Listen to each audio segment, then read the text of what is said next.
নমস্কার, আপনারা দেখছেন সময় কলকাতা। সময় নিউজ নিয়ে আপনাদের সঙ্গে আমি অঙ্কিতা। চোখ রাখবো বিস্তারিত খবরে। ভোট পরবর্তী হিংসার জেরে উত্তপ্ত হাওড়ার শিবপুর। হাওড়ার ট্রাম ডিপো এলাকায় বৃহস্পতিবার দুপুরে বিজেপি কর্মী সমর্থকদের উপর হামলার অভিযোগ ঘিরে চাঞ্চল্য ছড়ালো। অভিযোগের তীর তৃণমূলের প্রাক্তন কাউন্সিলরের স্বামী শামীম আহমেদের দিকে। স্থানীয়দের দাবি, দীর্ঘদিন ধরেই এলাকায় দুষ্কৃতী হিসেবে পরিচিত শামীমের বিরুদ্ধে শিবপুর থানায় একাধিক অপরাধমূলক মামলাও রয়েছে। জানা গিয়েছে, একসময় ট্রাম ডিপো এলাকায় তার প্রবেশে নিষেধাজ্ঞা ছিল, তবে ভোটের আগে ফের এলাকায় সক্রিয় হয়ে ওঠেছে। অভিযোগ, বৃহস্পতিবার বহিরাগত যুবকদের নিয়ে বিজেপি কর্মীদের উপর চড়াও হন শামীম ও তার অনুগামীরা। বোমাবাজির পাশাপাশি প্রায় 7 রাউন্ড গুলি চালানো হয় বলে দাবি। এই ঘটনায় আহত হয়েছেন মুন্না খান, মনোজ খান, সিকান্দার খান সহ একাধিক বিজেপি কর্মী। রক্ত উদ্ধার করে হাসপাতালে পাঠানো হয়েছে। ঘটনার খবর পেয়ে এলাকায় পৌঁছায় বিশাল পুলিশ বাহিনী ও কেন্দ্রীয় বাহিনী। ইতিমধ্যেই শিবপুর থানায় লিখিত অভিযোগ দায়ের হয়েছে। এই ঘটনাকে কেন্দ্র করে এখনো থমথমে গোটা এলাকা।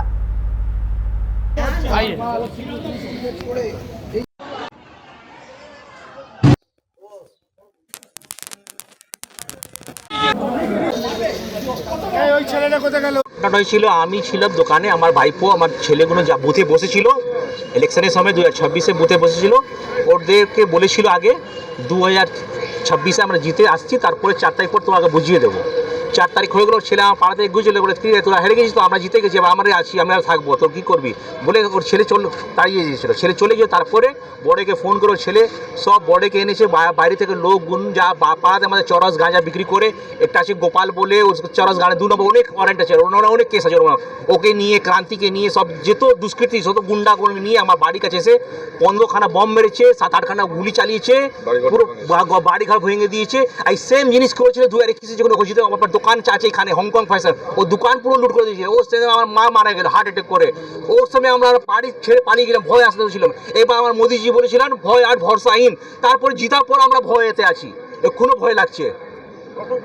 আজকে 3টার সময় তো যখন থেকে বলে দিয়েছে সবাইকে শান্ত থাকতে, উল্টে টিএমসি গুন্ডারা এখানে যে ক্রিমিনাল, যে এনআইএ কেস খেয়ে বসে আছে, শামীম আহমেদ বোড়ে যাকে বলা হয়, যার ওয়াইফ কাউন্সিলর, তার নেতৃত্বে আজকে বিজেপির এখানে যে সকল ছেলে ছিল এদেরকে বোমা মারা হয় এবং গুলিও চালানো হয় এদের ওপর।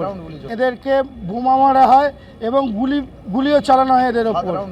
ঠিক আছে, 7 রাউন্ড গুলি চলেছে এবং এদের পায়ের কাছে বোমা মারা হয়। এই যে ছেলেটিকে দেখছেন, এর পায়ের কাছে বোমা পড়েছে, সে এখনও কথা বলতে পারছে না, অবাক।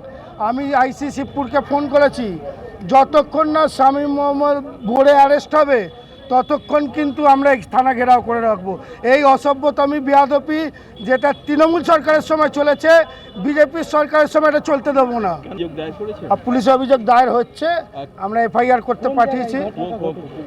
চড়া বলে একটা জায়গা আছে এখানে, চড়া বস্তি, সেখানে হয়েছে। बलवंत था, कलीम था, सबको बुलाया और भी बाहर का लड़का को पैसा दे के बुलाया है, बायाफ्ता पैसा दे के बुलाया है और पिस्तौल मशीन लेके हमला किया है उधर में। सिकंदर बीजेपी का हावड़ा का प्रेसिडेंट है, माइनॉरिटी का उसको प्रेसिडेंट बनाया है। आज फिर बम लेके ऐसा हुआ है कि बस वो सब यहाँ से भाग गया है। बम फटा है, 4 तो बम फटा है, दुकानदार को लगा है, दुकानदार को 2 आदमी को लगा है, था बच्चा लोग उसको लगा है, बम भी फटा है। गुंडा है, बहुत बड़ा गुंडा है और तोलाबाज है। সেই জন্যে বারবার আমাদের উপরে অ্যাটাক করছে। 2021-এ আমার যে আমার পার্টির মেন লিডার আছে সিকান্দার খান, ওর দোকানটা 2021-এ পুরো ভাঙচুর লুটমার করেছিল, থানায় ভিতরে আমাদেরকে মেরেছিল। 2021-এ আবার এই ইলেকশন হয়ে গেছে, আবার ঢুকে পাড়াতে আমাদেরকে মারছে। আমরা বিজেপি করছি, এটাই ব্যাপার।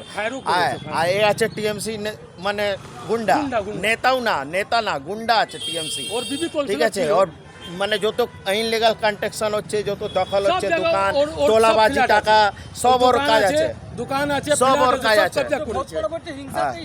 সেটাই হিংসা, সেটাই হিংসা কে আমরা বিজেপি পার্টি করছি, সেটাই হিংসা। ঠিক আছে, জাহিদ কামাল।